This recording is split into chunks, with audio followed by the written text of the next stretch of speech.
வணக்கம். நான் சின்ன பொண்ணா இருக்கிறப்ப ஸ்கூலுக்கு போற டைம்ல கரம் பொரின்னு விற்பாங்க. அப்போ வாங்கி சாப்பிடுவோம். செம்ம டேஸ்டா இருக்கும். அது எப்படி செய்யலாங்கிறத பார்க்கலாம் வாங்க. பாருங்க, வெறும் பொரி ஒரு கப் எடுத்துக்கோங்க.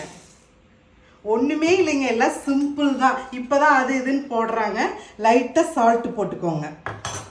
வரமிளகாத்தூள் லைட்டா போட்டுக்கோங்க. லைட்டா போட்டால் போதும். வெங்காயம் பாருங்க, குட்டி குட்டியா அறுத்து வச்சது, அதையும் போட்டுக்கலாம். அப்புறம் பீட்ரூட் பாருங்க, அது குட்டி குட்டியாக எடுத்து வச்சிருக்கிறோம், அதையும் போட்டுக்கிறேன்.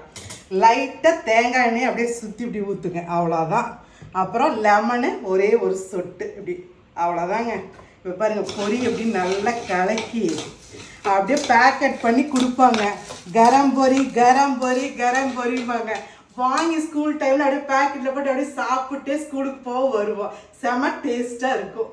இந்த மாதிரி ஒரு நியூஸ் பேப்பர் ஒன்று எடுத்துக்கோங்க. பாருங்க, இப்படி டக்குன்னு கலக்குவாங்க. லைனாக நிற்பாங்க எல்லாரும். சீக்கிரம் கொடுங்கணும் அப்படிம்போம். டக்குன்னு இப்படி கலக்கு. இந்தாம்மா எவ்வளோ டேஸ்ட்டாக இருக்குது அப்படின்னு டக்குன்னு எடுத்து போடுவாங்க.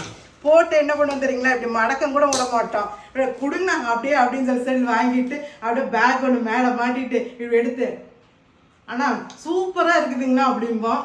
இதே மாதிரி நீங்களும் செஞ்சு பாருங்க, சூச்சு பாருங்க, எப்படி இருக்குதுன்னு கமெண்ட்ஸில் சொல்லுங்கள். Very very thank you.